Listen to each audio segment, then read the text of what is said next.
the United States has requested permission to use British bases for that specific and limited defensive purpose. We have taken the decision to accept this request to prevent Iran firing missiles across the region, killing innocent civilians. Hello and welcome back to our channel. In this video, Prime Minister Keir Starmer gives a statement on his U-turn to grant the US access to the UK military bases in their efforts against Iran. The United Kingdom was not involved in the strikes on Iran. That remains the case. Over the last 2 days, Iran has launched sustained attacks across the region at countries who did not attack them. They've hit airports and hotels where British citizens are staying. This is clearly a dangerous situation. We have at least 200,000 British citizens in the region, residents, families on holiday, and those in transit. I ask all our people in the region to please register your presence and follow Foreign Office travel advice. I know this is a deeply worrying time, and we will continue to do all we can to support you. Our armed forces, who are located across the region, are also being put at risk by Iran's actions. Yesterday, Iran hit a military base in Bahrain, narrowly missing British personnel. The death of the supreme leader will not stop Iran from launching these strikes. Their approach is becoming even more reckless and more dangerous to civilians. Our decision that the UK would not be involved with the strikes on Iran was deliberate, not least because we believe that the best way forward for the region and for the world is a negotiated settlement, one in which Iran agrees to give up any aspirations to develop a nuclear weapon. But Iran is striking British interests nonetheless, and putting British people at huge risk, along with our allies across the region. That is the situation we face today. Our partners in the Gulf have asked us to do more to defend them, and it is my duty to protect British lives. We have British jets in the air as part of coordinated defensive operations, which have already successfully intercepted Iranian strikes. But the only way to stop the threat is to destroy the missiles at source, in their storage depots, or the launchers which are used to fire the missiles. The United States has requested permission to use British bases for that specific and limited defensive purpose. We have taken the decision to accept this request to prevent Iran firing missiles across the region, killing innocent civilians, putting British lives at risk, and hitting countries that have not been involved. The basis of our decision is the collective self-defense of long-standing friends and allies and protecting British lives. That is in accordance with international law, and we are publishing a summary of our legal advice. We are not joining these strikes, but we will continue with our defensive actions in the region. And we will also bring experts from Ukraine together with our own experts to help Gulf partners shoot down Iranian drones attacking them. A double-minded leader will always end up making excuses and U-turns.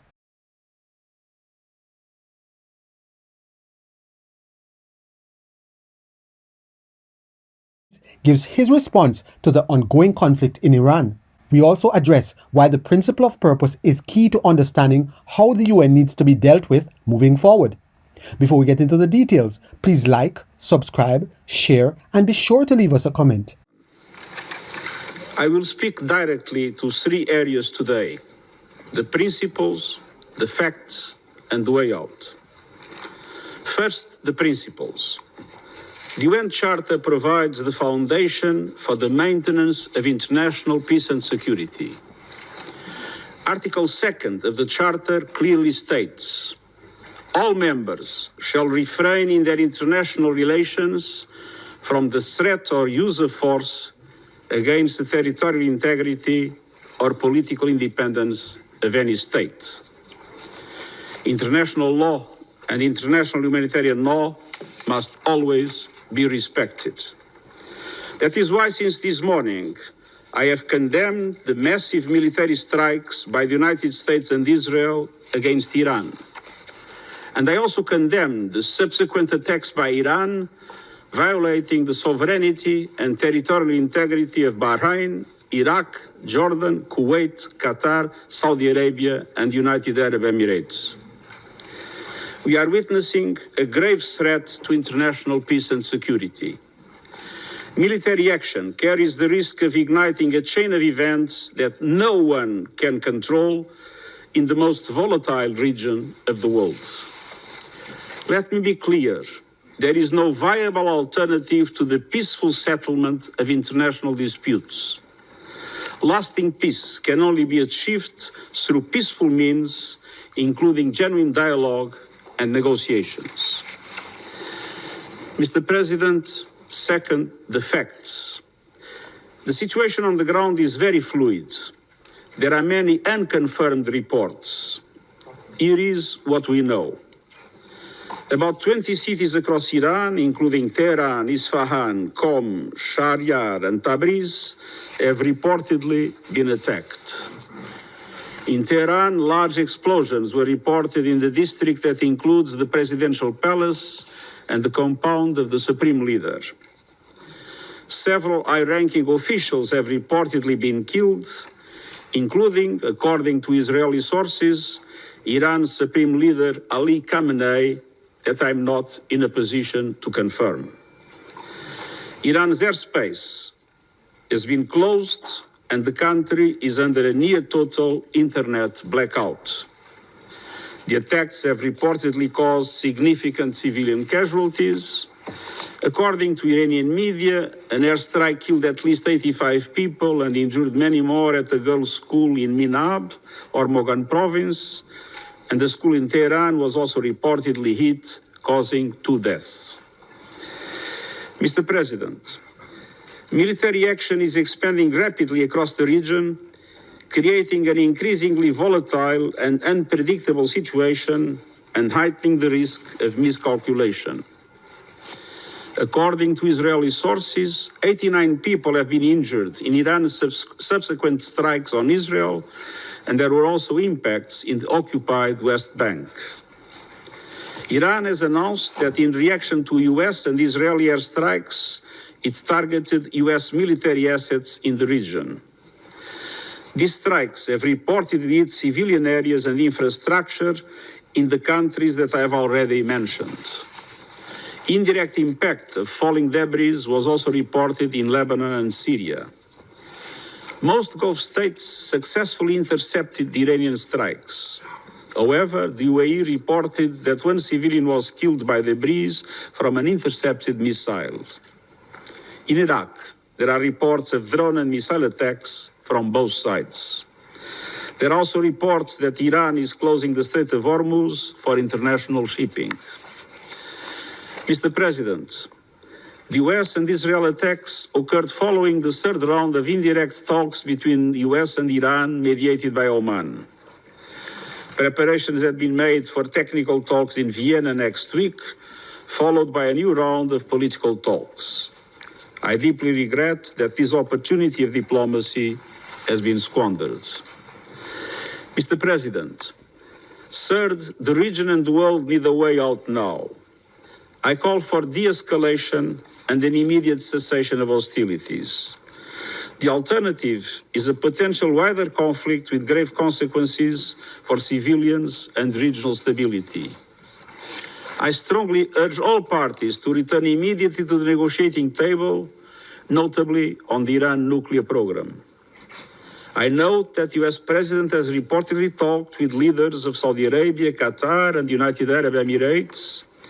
Iran's foreign minister has reportedly spoken to his counterparts in GCC countries and Iraq, and everything must be done to prevent a further escalation.